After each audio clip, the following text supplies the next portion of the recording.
হ্যাঁ, রাত্রি এই যে আমি যে মার্কেটটিতে রয়েছি সেটা হলো শাপলা মার্কেট। বগুড়া শহরের একদম কেন্দ্রস্থলেই কিন্তু একটি মার্কেট।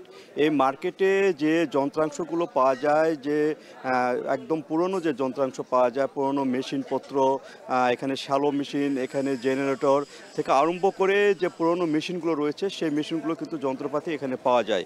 এবং এখানে যে বিষয়টি যে অনেক মেশিনই কিন্তু যে যন্ত্রপাতি সেটা কিন্তু নতুন দোকানগুলোতে পাওয়া যায় না।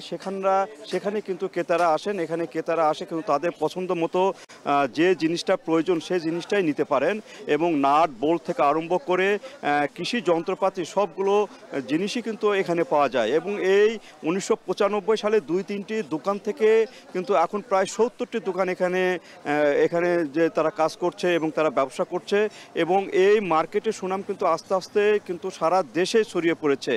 বিশেষ করে উত্তরাঞ্চলে যে মানুষগুলো রয়েছে কৃষি যন্ত্রপাতি ব্যবহার করেন, এমন মানুষগুলো কিন্তু এখানে তাদের পুরনো দুই একটি জিনিস যেগুলো দিয়ে মেরামত করতে পারবেন সেই জিনিসগুলো নিতে আসেন। পাওয়ার টেলারে অনেক পুরনো পাওয়ার টেলারের যন্ত্রপাতি কিন্তু এখানে পাওয়া যায়। আর এখানকার যে ব্যবসায়ী তারা যেটি বলছেন যে নতুন নতুন আরও কিছু সেচ যন্ত্র হওয়ার কারণে কিন্তু আগে প্রথম দিকে যে ব্যবসাটা ভালো ছিল সেটি কিন্তু আস্তে আস্তে কমে যেতে শুরু করেছে।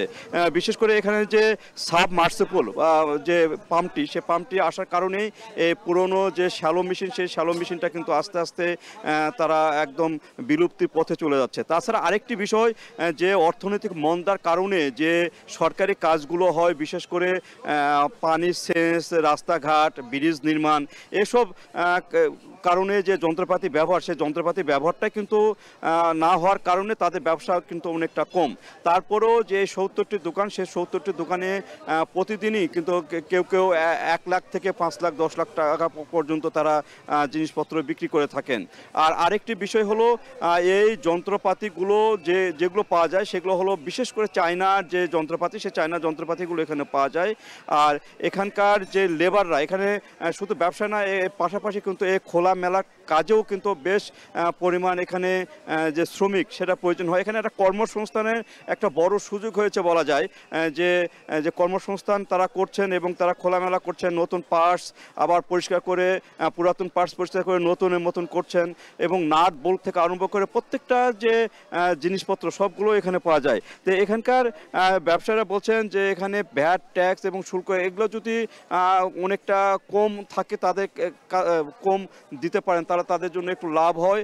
এবং এই অর্থনৈতিক মন্দা অবস্থা কাটিয়ে যদি একটু সুদিন ফিরে আসে, তবে তাদের এই ব্যবসাটা আরও ভালো হবে বলে মনে করেন এখানকার যে ব্যবসায়ী তারা। তো এই ছিল রাত্রি আমার কাছে বগুড়া থেকে যে মেশিনের পার্টসপত্র, পুরনো মেশিনের পার্টসপত্র বিক্রির এবং এখানকার কেনাকাটা সর্বশেষ অবস্থা।